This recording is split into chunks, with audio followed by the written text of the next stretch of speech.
Hello, my name is Margot Smith, and I'm the Academic Instructional Coach at Echo Trail Middle School.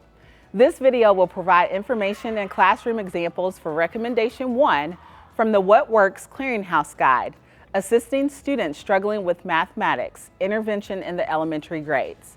Recommendation 1 is to provide systematic instruction. This means that instruction is intentionally designed to build student knowledge over time toward an identified learning outcome. Additionally, materials are designed to develop topics incrementally and intentionally. Systematic instruction begins with a well-thought-out plan for learning. Ms. Wilkerson kicks off her lesson by sharing the learning target with her students and using a variety of strategies to keep them actively engaged. All right, mirror words. Mirror words. Ooh, you sound so nice. Let's decide if our answers make sense. If our answers make sense. Mirrors down. Mirrors down. I am going to underline some key words in our learning target, and that two words that I'm underlining are make sense. Get your thinking fist out. What does it mean to make sense of an answer? When you have an idea, give me a thumbs up. What does it mean to make sense of an answer? Excellent. I am going to count down. We're starting math off on a bang. We're going to do a turn and talk. You ready? Let's count it down. Tell your partners, what does it mean to make sense of an answer? Ready? 3, 2, 1. It means to to our answer is like make sure the answer is correct. Okay. Using a what? Maybe writing it in a sentence. You all build on to what they're saying. I like these ideas. Okay. Okay, I agree. Let's briefly review the strategies that Ms. Wilkerson used to engage her students. She used mirror words, thinking fist, get your thinking fist out, and turn and talk. We're going to do a turn and talk to keep her students involved in the lesson. Systematic instruction involves reviewing previously and newly learned material within and across lessons. Observe how Ms. Wilkerson begins with a warm-up and includes visual and verbal supports while providing immediate supportive feedback. How do we know an answer makes sense in math? Yes? So it's to make it true. To make it true. Oh my goodness. I think Jocelyn peaked at the lesson this morning because she has just read my mind for our warm-up. We are going to decide what is true, okay? So right now, I'm going to show you a statement, and I'm going to read that statement to you, and you're going to decide if that statement is true or false. Remember, true answers mean that it is correct. False answers mean that it is wrong. It's not correct. So here's your first one. I'm going to read it, and then I want to see, while I'm reading, get your thinking fist out. Y'all look lovely. All right, here we go. 132 plus 113 is greater than 200. What? Thumbs up if you think that. Thumbs up when you have your answer. Is it true or false? Let's see it.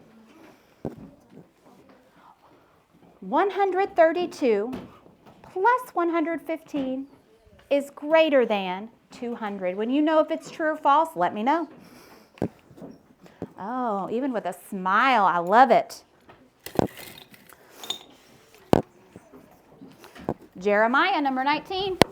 Jeremiah, do you think this statement is true or false? It's true because 100 plus 100 already equals 200, and you still got 32 plus 15 left. Hold on. Will you back up a little bit so I can fully understand? You said 100 plus 100 equals? 200. Okay. And you still got 32 plus 15 left, and it says that it's greater than 200, so in 200, so that means it's great. Then that means it's greater than 200 because you still got more. As the lesson progresses, the students solve new problems faster and with greater independence. Ms. Wilkerson's choice of easy-to-process numbers during this initial instruction is another key feature of systematic instruction. And show you your second statement. Thinking fist back out.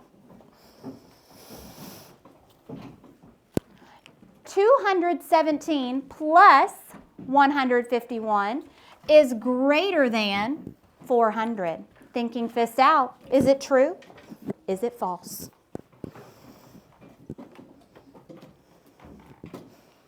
Sit safely, please. I don't want you to get hurt. Thank you. 217 plus 151 is greater than 400.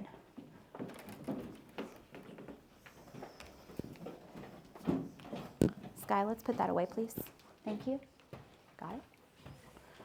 Right now, you're going to talk to your partners about whether you think it's true or false. And you can't just say, it's true. You have to explain how you know. Ready?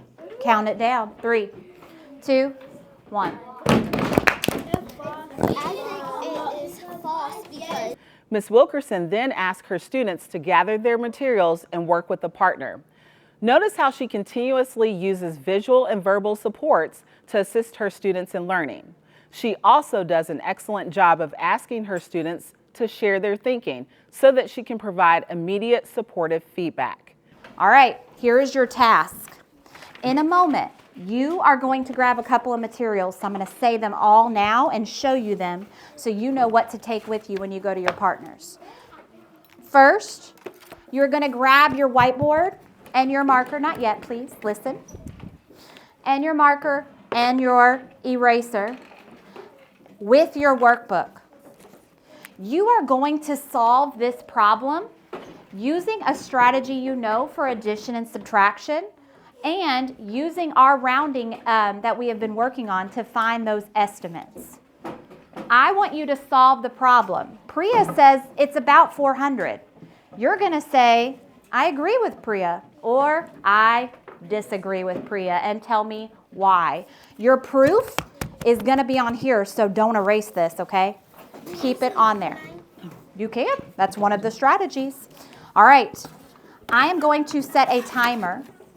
When I say go, you are quietly going to grab your materials, travel, and have a seat and begin working with a partner. Ready?